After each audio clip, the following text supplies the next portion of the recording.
Hey guys, ശ്രീതാണ് biryani സ്റ്റോറിന്ന്. നമ്മുടെ കിച്ചൻ്റെ ഷട്ടറിൻ്റെ work തീർന്നിട്ടുണ്ട്. അപ്പോൾ ഇന്ന് നമുക്ക് ഷട്ടറിൻ്റെ ഡീറ്റെയിൽസ് നോക്കാം. ഷട്ടർ ചൂസ് ചെയ്യാൻ നേരത്ത് നമ്മൾ ശ്രദ്ധിച്ചത് 2 പോയിൻറ്റേഴ്സാണ്. അതിൽ ഫസ്റ്റ് വൺ ഷട്ടറിൽ യൂസ് ചെയ്തേക്കുന്ന മെറ്റീരിയലാണ്. സെക്കൻഡ് വൺ ഇതിൻ്റെ റോളിംഗ് ടൈപ്പാണ്.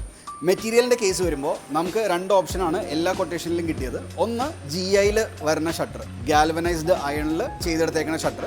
രണ്ടാമത്തത് CR എന്ന് പറഞ്ഞ മെറ്റീരിയലിൽ ചെയ്തെടുത്തേക്കുന്ന ഷട്ടർ, ജപ്പാൻ കോട്ടൺ ഷട്ടർ എന്നും പറയാറുണ്ട്. ഇതിൽ GI ചൂസ് ചെയ്യാനുള്ള കാര്യം, GIക്ക് കൊറോഷൻ പ്രൊട്ടക്ഷൻ കുറച്ച് ഹയർ ആണ്. അതുകൊണ്ട് തന്നെ ലാസ്റ്റ് ചെയ്യുന്നത് കൂടുതലായിരിക്കും എന്നാണ് നമുക്ക് 2 കമ്പനികളിൽ നിന്നും സജഷൻ കിട്ടിയത്. രണ്ടാമത്തെ ഇമ്പോർട്ടൻറ്റ് പോയിന്റ് ഇതിൻ്റെ റോളിംഗ് ആണ്. ഇത് പല രീതിയിൽ റോളിംഗ് അവൈലബിൾ ആണ്. മാനുവൽ റോളിംഗ്, നമ്മൾ മാനുവലി വലിച്ച് താഴ്ത്തുകയും തിരിച്ച് പൊക്കുകയും ചെയ്യണ ഒരു ഓപ്ഷൻ. രണ്ടാമത്തത് ഒരു ഗിയർ ടൈപ്പ് ഓഫ് റോളിംഗ്, അതായത് നമുക്ക് ഹാൻഡിൽ വെച്ച് റോൾ ചെയ്ത് കയറ്റാനും ഇറക്കാനും പറ്റും. മൂന്നാമത്തത് മോട്ടറൈസ്ഡ് ആണ്. ഇതിൻ്റെയൊക്കെ പ്രൈസ് ഡിഫറൻസ് വരുന്നത് ഏകദേശം 10,000 rupees to 25,000 rupees ആണ്. ഇതിൻ്റെ കോസ്റ്റ് ഡിസൈഡ് ചെയ്യണ ഫാക്ടേഴ്സ് ഈ 2 ടോപ്പിക്കാണ്, ഇതിൻ്റെ മെറ്റീരിയലും ഇതിൻ്റെ റോളിംഗ് ടൈപ്പും. നമ്മൾ ചൂസ് ചെയ്തത് ഗിയർ ടൈപ്പാണ്.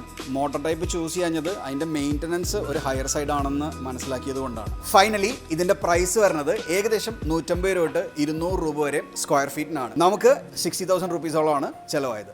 റെസ്റ്റോറൻറ്റിൻ്റെ മറ്റൊരു ഡീറ്റെയിൽ ആയിട്ട് നെക്സ്റ്റ് വീഡിയോയിൽ കാണാം.